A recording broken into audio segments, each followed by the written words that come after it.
नमस्कार, India news पर आपका स्वागत है। मैं हूं अनिल ठाकुर। इस वक्त हिमाचल का सियासी पारा जो है वो हाई है।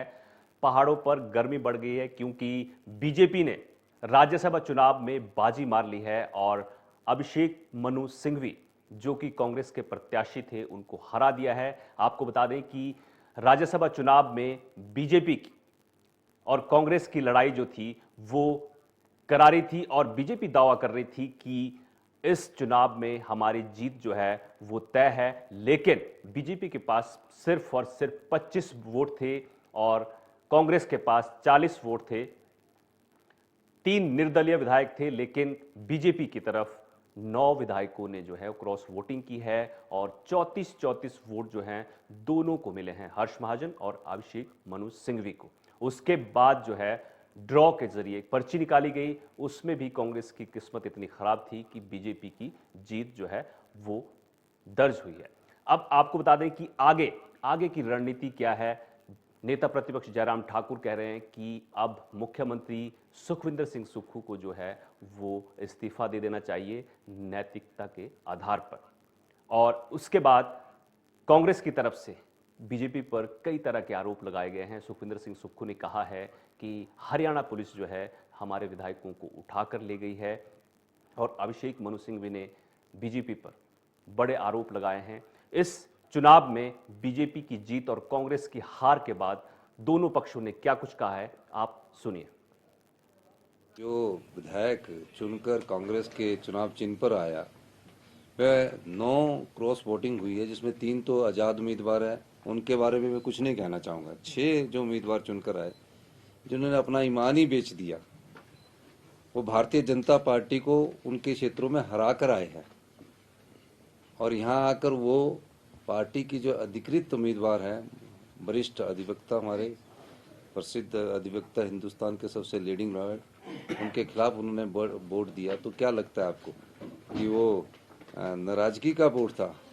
वो तो एक ही चीज़ का वोट होता है जिसकी जानकारी आपको मेरे से ज़्यादा होगी, जिस प्रकार की आप जानकारी रखते हैं। अब वो हिमाचल की संस्कृति में ऐसा नहीं था। हिमाचल की संस्कृति में जो जिस पार्टी से चुनकर आता था उसमें विरोधाभास रहता ही है, लेकिन जब वो चुनकर आए तो उन्होंने अपना वोट को बदला है, अपने ईमान को बेचा है। इससे आगे मैं क्या कहूँ, लेकिन मैं इतना कहना चाहता हूँ कि हिमाचल की जनता इस प्रकार की संस्कृति की आदी नहीं है। हिमाचल की जनता जानती है कि हमने कांग्रेस की सरकार को 5 साल चुनकर भेजा है और जिस प्रकार से वो राजनीतिक दृष्टिकोण रखते हैं उस दृष्टिकोण को हिमाचल की जनता पसंद नहीं करती। बराबर वोट 34-34 होने के पश्चात जो जानकारी है उसका हम इंतजार कर रहे हैं कि पोस्टल बैलेट बराबर हुए और उसके बाद एक वोट से जीत हुई है। जो डाला गया, जो पर्ची के माध्यम से वहां पर रिजल्ट डिक्लेयर करने की बात कर रही है। इसी बात पे मैं कहना चाहता हूं कि मैं कांग्रेस की पूरी लीडरशिप की तरफ अपना कृतज्ञता व्यक्त करना चाहता हूं। उन्होंने मेरे अंदर विश्वास रखा, चौथी बार के लिए मुझे उम्मीदवार बनाया। मैं तहे दिल से माननीय कांग्रेस अध्यक्ष, पूर्व कांग्रेस अध्यक्ष श्रीमती सोनिया गांधी, शीर्षस्थ नेतृत्व जो भी है, सबको धन्यवाद देना चाहता हूं। दूसरी बात, मैं तहे दिल से माननीय मुख्यमंत्री को और हर एमएलए जो यहाँ बैठे हैं, जो आपको दिख रहे हैं, कुछ नहीं दिख रहे हैं, उनको जेन्युइन तहे दिल से धन्यवाद देना चाहता हूँ। वो पूरी तरह से प्रयत्नशील थे, उम्मीद बनाए बैठे थे और दिन रात उन्होंने परिश्रम किया, मेरा समर्थन किया। तीसरा, मैं उन 9 एमएलए को भी धन्यवाद देना चाहता हूँ जिसमें से 9 के 9 कल रात तक हमारे साथ बैठे थे, खाना खाया था, जलपान किया था, फोटोज ली थी। उसके पहले जो बार बार हमसे मिले थे, मुझसे ही नहीं, मुख्यमंत्री जी से ही नहीं, लेकिन सब एमएलए से कई आश्वासन दिए थे और जिनमें से 3 आज हमारे साथ नाश्ता करके निकले थे। उनको भी मैं धन्यवाद देना चाहता हूँ क्योंकि उनसे हमको कुछ शिक्षा मिली है, कम से कम मुझे निजी रूप से शिक्षा मिली है मनोवैज्ञानिक शिक्षा मिली है। मैं इस संदर्भ में एक विनम्रता से प्रश्न पूछना चाहता हूं। नहीं, सबसे पहले उससे पहले मैं माननीय हर्ष महाजन जी को तहे दिल से धन्यवाद, तहे दिल से बधाई देना चाहता हूं। वो जीते हैं। तो आपने सुना कि ईमान बेचने की बात हो रही है, नैतिकता के आधार पर इस्तीफे की बात हो रही है, और अभिषेक मनु सिंघवी कह रहे हैं कि कल रात तक वो साथ थे, डिनर किया, लेकिन सुबह होते क्या हो गया। ग्राफिक्स के जरिए आपको बताते हैं कि किस तरह से हिमाचल में जो वोटिंग हुई उसके बाद क्या हुआ। दरअसल जो है वो बीजेपी के पास जो है 25 वोट थे, लेकिन 9 विधायकों ने जो है वो क्रॉस वोटिंग की है, और अभिषेक मनु सिंघवी को 34, हर्ष महाजन को 34 वोट मिले हैं, और उसके बाद पर्ची के जरिए जो है वो हर्ष महाजन की जीत हुई है, यानी हिमाचल में खेला हो गया है। अब आगे क्या होगा, इस पर बीजेपी अपनी रणनीति बनाने में जुटी है। और आपको बता दें कि किसके पास कितनी सीटें हैं। कांग्रेस के पास 40 हैं, बीजेपी के पास 25 हैं, और 3 निर्दलीय विधायक हैं। कुल 68 सीटें जो हैं वो हिमाचल में विधानसभा की हैं।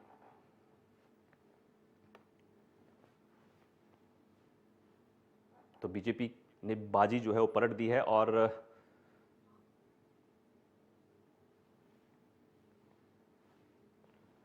जीत हासिल की है। बीजेपी और कांग्रेस को 34-34 वोट मिले। 3 निर्दलीय विधायकों ने बीजेपी के पक्ष में वोट किया, कांग्रेस के 6 विधायकों ने बीजेपी के पक्ष में वोट किया, और ड्रॉ ऑफ लोट से हर्ष महाजन जीते हैं। ये बड़ी बातें हैं।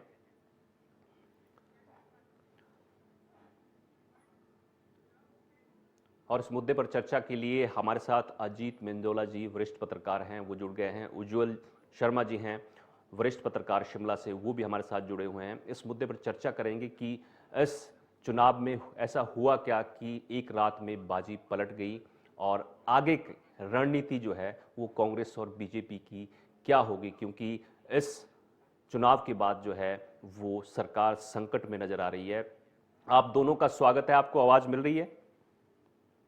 जी धन्यवाद। उज्ज्वल शर्मा जी, आप शिमला में बैठे हुए हैं, थोड़ा अपडेट दे दीजिए दर्शकों को कि आज दिन भर हुआ क्या, कैसे बाजी पलट गई। क्योंकि अभिषेक मनु सिंघवी जो हैं वो कह रहे हैं कि रात तक तो सब कुछ ठीक था, डिनर किया, लेकिन सुबह होते होते बाजी जो है वो पलट दी गई। लेकिन ये नाराजगी जो है वो एक रात की नहीं थी, ये लंबे वक्त से नाराजगी चल रही थी। दर्शकों को बताइए जरा कि किस तरह से जो विधायक हैं और एक दो खेमों में कांग्रेस बटी हुई है, वो कैसे खेल कर दिया बीजेपी ने इन विधायकों को अपनी ओर खींचकर। अनिल जी, बहुत अप्रत्याशित आज का दिन रहा राजनीति दृष्टि से। और जैसा कि जिस चीज की चर्चा होती थी कि बीजेपी सत्ता में आकर कुछ नया कर दिखाती है, कई राज्यों में कर दिखाया, और वो चीज, वो जो खेला एक शब्द इजाद हुआ है, तो वो आज हिमाचल में देखा गया। और हम ये देख रहे हैं कि हिमाचल में ये जो खेला है राज्यसभा के इलेक्शन में फर्स्ट टाइम हुआ है, और ये इतिहास बन गया है। रूलिंग पार्टी का जो कैंडिडेट है वो राज्यसभा नहीं पहुंच पाया। 25 सीटों वाली बीजेपी ने एक ऐसी मैनेजमेंट की कि उनका कैंडिडेट जो है वो राज्यसभा पहुंच गया। तो निश्चित तौर पे बीजेपी के लिए एक बहुत ही सुखद बात है लोकसभा इलेक्शन से पहले। और सबसे इसमें जो एक हैरान करने वाली बात ये आई कि एक रात, जैसा आपने कहा कि रात तक सुबह ठीक था, सुबह नाश्ता भी हुआ, उसके बाद परिस्थितियां बदल गई। तो इतना कुछ हो गया, और लास्ट मोमेंट तक मतलब जो खबरें आ रही थी निकल के कि 9 क्रॉस वोटिंग होगी, 10 होगी, 8 होगी, 7 होगी, लेकिन इतना तो तय हो गया कि दाल में कुछ गड़बड़ है। देखिए, ये परिस्थिति बनी क्यों? सवाल यहाँ पे एक बहुत खड़ा होता है, क्योंकि आपके पास 40 जो मेजोरिटी है, 35 चाहिए कांग्रेस को, आपके पास 40 एमएलए हैं, 3 इंडिपेंडेंट भी आपको सपोर्ट कर रहे हैं, तो कुल मिला के 43 का जो एक नंबर था, उससे आपने अपना कैंडिडेट लूज कर दिया। आपकी इनपुट एजेंसियां क्या कर रही थी? पूरा दिन विधानसभा में जो एक जिसको हम पॉलिटिकल ड्रामा बोले तो वो शब्द भी ठीक रहेगा। 6 एमएलए जो क्रॉस वोटिंग करते हैं वो वोटिंग करने के बाद नदारद हो जाते हैं और बाद में पता चलता है कि वो पंचकुला पहुंच के हम्म। आपकी इनपुट एजेंसियां कहाँ थी, आपका एडमिनिस्ट्रेशन कहाँ था, आपको भनक तक नहीं लग पाई। तो कहीं ना कहीं ये एक फेलियर ऑफ इनपुट जो एजेंसीज का रहता है वो इसमें साफ तौर पे देखा गया। दूसरी बात नाराजगी की कि काफी समय से चीजें उल्टी दिशा की ओर जा रही थी। सुधीर शर्मा और राजेंद्र राणा ने मोर्चा खोला हुआ था, आप उनको मैनेज नहीं कर पाए और देखिए 2 का आंकड़ा 6 तक पहुंच गया और 3 इंडिपेंडेंट 9 तक पहुंच गया। और सबसे बड़ी बात यह है कि अब ये आंकड़ा और कितना बढ़ेगा। तो निश्चित तौर पे कांग्रेस के लिए ये सुखद बातें नहीं है। ठीक है, और आने वाला ठीक है। अब आपने एक बात कही कि ये आंकड़ा और कितना बढ़ेगा, 9 विधायक एक तरफ और इसमें कितने जुड़ेंगे, क्योंकि बीजेपी ये दावा कर रही है कि हमारे संपर्क में और भी विधायक हैं। अजीत मिंदोला जी वरिष्ठ पत्रकार हमारे साथ जुड़े हैं, इनसे जान लेते हैं, कांग्रेस की राजनीति को बड़ी गहराई से जानते हैं। अजीत जी, मेरा सवाल आपसे ये है कि अब बीजेपी का अगला स्टेप क्या होगा और कांग्रेस का स्टेप क्या होगा? अनिल जी देखिए, अगला स्टेप तो बहुत क्लियर है बीजेपी का। ये सरकार अब बहुत ज्यादा दिन तक नहीं चलने वाली है। अभी जो बीजेपी कहती है वो करती है। मेरी हैरानी इस बात पे नहीं है, मेरी हैरानी इस बात पे है कि कांग्रेस के रणनीतिकार पिछले 10 साल से 90% चुनाव हारते आ रहे हैं। सारा घटनाक्रम इनको पता था कि बीजेपी वो बीजेपी जिसने महाराष्ट्र में पूरी पार्टी तोड़ दी, और यहाँ तो 10-5 एमएलए की बात थी, कहाँ पे, हिमाचल में। कुछ समझ में नहीं आया कि कांग्रेस के रणनीतिकार, वो सबको पता था, हम लोग को दिख रहा था। मैं बराबर अपने अखबार में स्टोरियां लिख रहा था कि कांग्रेस आला कमान ने अभिषेक मनु सिंघवी को हिमाचल से लड़ा के बहुत बड़ी गलती कर दी है। और वहां पे हिमाचल का इतिहास रहा है कि बाहरी आदमी को आज तक किसी पार्टी ने राज्यसभा का टिकट नहीं दिया। प्रदेश कांग्रेस, मुख्यमंत्री सुप्पू सब चाहते थे कि आनंद शर्मा को यहाँ से टिकट दे दिया जाए या किसी लोकल को दे दिया जाए। लेकिन पार्टी आला कमान का जो कैलकुलेशन था, मेरे को तो यहाँ तक जानकारी है, पहले सोनिया गांधी को पार्टी प्रदेश कांग्रेस ने कहा था, मुख्यमंत्री ने कहा था कि आप हमारे यहाँ से लड़िए। लेकिन कांग्रेस के रणनीतिकार जानते थे कि सोनिया गांधी को हिमाचल में चुनाव जीतना मुश्किल हो सकता था, इसीलिए वो राजस्थान में आए। और देखिए कांग्रेस की कितनी बड़ी कमजोरी हो गई, 140 साल पुरानी पार्टी है, वो ये अपने अंदर एक भरोसा नहीं जता पा रही कि उत्तर भारत में हम कांग्रेस का, गांधी परिवार का कोई सदस्य चुनाव जीत सकता है। और सोनिया गांधी को राजस्थान से टिकट देना भी कांग्रेस के लिए कोई बहुत अच्छा नहीं रहा। उनका एक आदिवासी नेता पार्टी छोड़ के चला गया, भले ही बाकी पार्टी अभी उन्होंने दल बदल ज्यादा नहीं होने दिया, कांग्रेस ने रोक लिया, लेकिन मेरा मानना है कि अभी राजस्थान में भी और टूट होगी। अगर सोनिया गांधी दक्षिण भारत से इसलिए नहीं लड़ पाई कि उत्तर भारत में वो नहीं रहेंगी, नहीं दिखेंगी, तो कांग्रेस का कोई सदस्य नहीं दिखेगा। तो मेरा कहने का मतलब है कि कांग्रेस के रणनीतिकारों को जब इस बात का आभास था कि हिमाचल में कुछ गड़बड़ हो सकता है, तो वो अभिषेक मनु सिंघवी को कर्नाटक से टिकट दे सकते थे, आनंद शर्मा को हिमाचल से जो लोकल कैंडिडेट था उसको टिकट दे सकते थे। और जैसे कि अभी हमारे सहयोगी साथी कह रहे हैं कि वहां 2 लोग नाराज थे। दिल्ली तक ये बात पता थी कि जिसने जयराम ठाकुर को हराया धूमल को हराया था पिछली इलेक्शन में, वो जब उन लोगों को आप मंत्री पद नहीं बना रहे, नाराजगी थी। देखिए घटनाक्रम अभी अयोध्या में जब राम लला की मूर्ति का स्थापना हुई थी, तब आपके हरियाणा, हिमाचल से कौन कौन लोग गए थे, सबको पता है। जब पार्टी आला कमान उससे मना कर रहा था जाने के लिए, लेकिन वो गए थे। प्रतिभा सिंह जी के तो मंत्री हैं, उनके साथ 1-2 लोग और भी गए थे। तो कहीं ना कहीं ये पता था आला कमान को कि हिमाचल में खेला हो सकता है। लेकिन कांग्रेस की एक बड़ी कमजोरी रही है कि आज के दिन में कांग्रेस के जो रणनीतिकार हैं वो गांधी फैमिली तक सच्चाई पहुंचने नहीं दे रहे हैं। और उसका नतीजा आज ये है कि अभिषेक मनु सिंघवी चुनाव हार गए हैं, जबकि अभिषेक मनु सिंघवी को कर्नाटक से टिकट दिया जा सकता था। वहां अजय माकन को टिकट दिया, एक दूसरे कोई मुस्लिम प्रत्याशी जो लगातार दूसरी बार उनको टिकट दिया, उनको टिकट किस योग्यता के आधार पर दिया गया, ये पार्टी में बहुत बड़ी चर्चा है। अजय माकन लोकसभा का चुनाव नहीं लड़े, मैदान छोड़ के चले गए थे। राजस्थान में उन्होंने रायता फैलाया, राजस्थान में अस्थिरता फैलाई।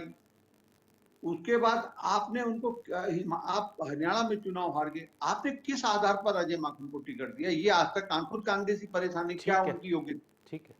तो मेरा कहने के लिए कांग्रेस को सब पता था, कांग्रेस सब जानती थी कि हम बहुत बड़ा खतरा मोल ले रहे हैं, लेकिन कांग्रेस को आदत क्या है कि कांग्रेस कुल्हाड़ी पे पैर मारती है, देखकर ये कुल्हाड़ी इस पे पैर मारना है, मार दिया उन्होंने कुल्हाड़ी पे पैर, अब भुगतो।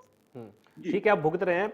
उज्जवल जी, देखिए एक खबर शिमला से अभी ये भी आ रही है कि 7:30 बजे कल जो है वो जयराम ठाकुर जो हैं राज्यपाल से मिलने जा रहे हैं।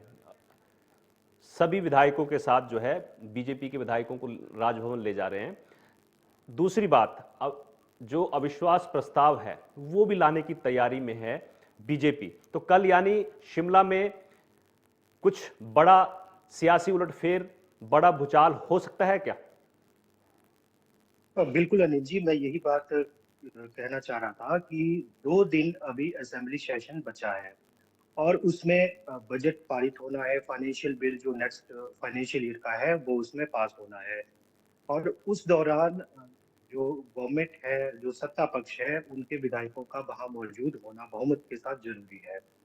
तो एक तो वो अपॉर्चुनिटी रहेगी ऑपोजिशन के पास कि वहां पे फाइनेंशियल बिल वो पास होते वक्त जो है वो वहां पे मर्ज ऑफ वोट्स की वो डिमांड रखें। और जैसा कि हमें पता चला है कि जयराम ठाकुर ने स्पीकर से ये भी डिमांड की है कि ध्वनि मत की बजाय जो है वो मत विभाजन से उसको फाइनेंशियल बिल को पारित किया जाए। तो एक तो उसमें अगर जो रूलिंग पार्टी है वो विफल रहती है तो वो भी कहीं ना कहीं उनके लिए एक चैलेंज रहेगा। और वो जरूरी रहता है कि आप, क्योंकि वहाँ पे बाकायदा विप जारी करना पड़ता है कि सारे जो एमएलएस हैं वो वहाँ पे प्रेजेंट रहें। और अगर वहाँ पे कोई ऐसी सिचुएशन आएगी तो उसको ग्रैब करेगी अपोजिशन बीजेपी। और अविश्वास प्रस्ताव लाने की भी पूरी एक योजना जो है वो अंदर खाते बन गई है। और अब कुल मिला के बीजेपी कोई मौका छोड़ना नहीं चाहती कि अगर आपने 9 क्रॉस वोटिंग कराने में आप सक्सेस हो गए हैं तो अब आने वाले 2 दिनों में बीजेपी हर तरीके से मोर्चा खोलेगी और जितना भी जो भी ग्रैब करने की कोशिश होगी वो करेगी। ठीक है अजीत जी, मैं आपसे एक चीज और जानना चाहता हूं। देखिए, जब कांग्रेस का जो सीएम बने थे सुक्खू, तब भी शिमला में आपने देखा था कि बहुत सियासी ड्रामा हुआ था और मुझे लग रहा है कि वो सियासी ड्रामा जो है वो अब वहीं पहुंच गया है, क्योंकि दूसरा गुट जो है यानी वीरभद्र गुट है, उसी के ये 6 विधायक हैं उसी गुट के। और मुझे लगता है कि अब ये अपनी डिमांड करेंगे आला कमान से और बीजेपी अपना खेल करने में लगी हुई है। आपको क्या लगता है कि क्या जो दूसरा गुट है वो सीएम बदलने की मांग कर सकता है क्या? देखो, अभी बचाव का रास्ता कांग्रेस के पास यही है कि वो सुक्खू को हटाए और उसकी जगह प्रतिभा सिंह गुट का जो भी व्यक्ति हो उसको मुख्यमंत्री बनाए और जो लोग छोड़ के गए हैं उनको मंत्री का पद दिया है। लेकिन सवाल ये है कि अभी जो 2 दिन विधानसभा चलेगी, उस 2 दिन विधानसभा में बीजेपी, देखो बीजेपी ने अगर ये कदम आगे बढ़ा लिया है तो आप मानकर चलो कि कांग्रेस, जहां पर कांग्रेस की सोच खत्म होगी वहां से बीजेपी की सोचने की वो तरीका शुरू होगा। तो वो अगर इस 2 दिन में बीजेपी की पहली कोशिश ये होगी कि वो मात नहीं खाए, तो वो मात तभी नहीं खाएंगे कि अगर एक तो बजट पास नहीं होने देते हैं सदन में तो सुक्खू सरकार की वैसी हार हो जाएगी। दूसरा, अगर अविश्वास प्रस्ताव विधानसभा अध्यक्ष ने स्वीकार कर लिया और उसमें अगर 10-12 एमएलए अगर नहीं रहते हैं, सरकार गिर जाती है तो भी कांग्रेस के लिए दिक्कत है। तो कहने का मतलब मेरा यह है कि कांग्रेस इस समय सुक्खू खुद अपने आप में मुख्यमंत्री जो सुख खुद अपने आप में घिर गए हैं और कांग्रेस में बराबर ये प्रतिभा सिंह गुट जो है लगातार कोशिश कर रहा था। उस समय उन्होंने समझौता कर लिया, मुख्यमंत्री सुक्खू भी गायब हो गए थे उस दिन, अगर आपको याद होगा। सुक्खू के साथ कुछ एमएलए जब सरकार का गठन हो रहा था, वो कुत्ता लिए हुआ कि वो गायब हो गए हैं, इतने एमएलए नहीं आए उस दिन।